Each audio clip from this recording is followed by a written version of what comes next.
So Subaru basically just did the unthinkable.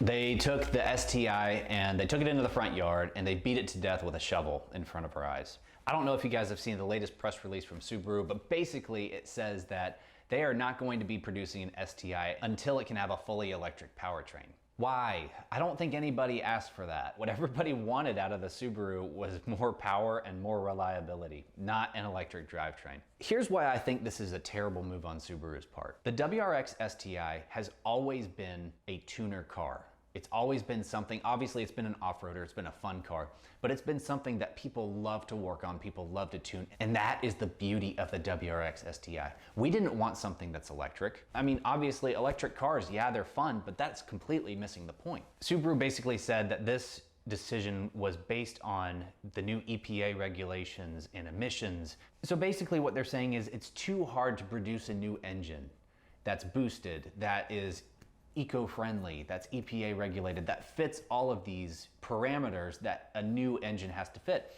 For me, that argument falls apart when you bring in a 700 horsepower supercharged V8 gas dumper like the Hellcat engine. How is Dodge able to do this? How are they able to produce this kind of car and Subaru can't?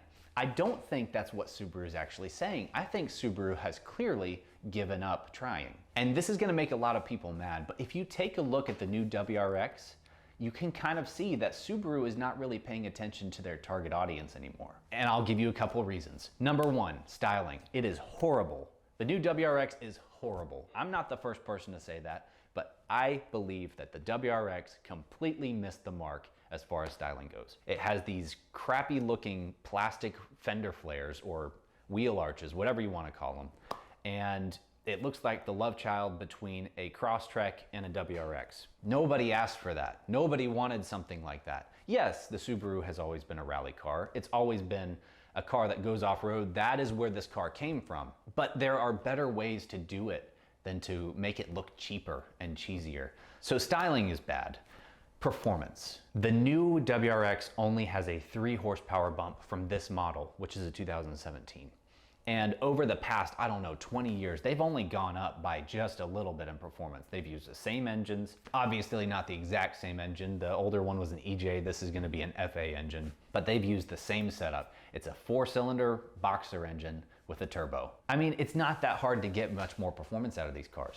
With simple bolt-ons and stuff, you can do that, but why won't they do it from the factory? It's because they don't want to.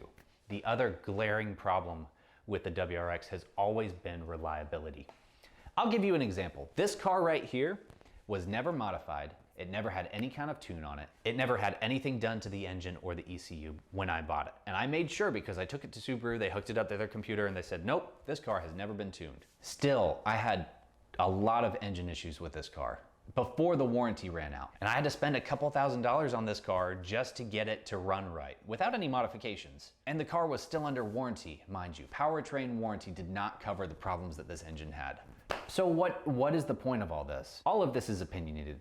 This is not Subaru saying any of this. This is just my opinion on this car. I don't think Subaru has any intention of trying to make a performance car again. Because I think when they look at the current lineup of gas cars and how they compare to electric cars, they just think, why would we do any more gas cars? They've never tried to improve their engines in these cars or any other cars. They've always had the same power output, just about. They've always had the same problems. They've never really improved on their design. They've made different versions, like this one obviously is a different body than the 2004 or the 2005.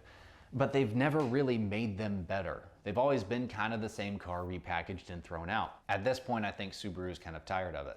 Honestly, I'm just disappointed. I hate to see them do this to one of our favorite tuner cars. When you think about it, the rally cars, the high performance Halo rally cars that we grew up with, the Evo and the STI are now gone. These are not cars that we can buy anymore and we can tune and we can make cool. And that is very sad for people in the car community that love tuner cars. This is a huge blow. Obviously there are plenty of other cars out there, but there's not a lot left like this. So it's very unfortunate to see. Guys, let me know what you think about this decision. Did they make the right decision on this car or did they completely miss the mark? It's my opinion that they completely missed the mark. They are abandoning their target demographic, and this is going to be a terrible mistake. But let me know what you guys think. If you agree with this decision by Subaru, or if you don't, let me know what you guys think about it, because honestly, I want to hear what you guys have to say about this as well. So drop a comment below, make sure to like and subscribe, and I'll see you next time.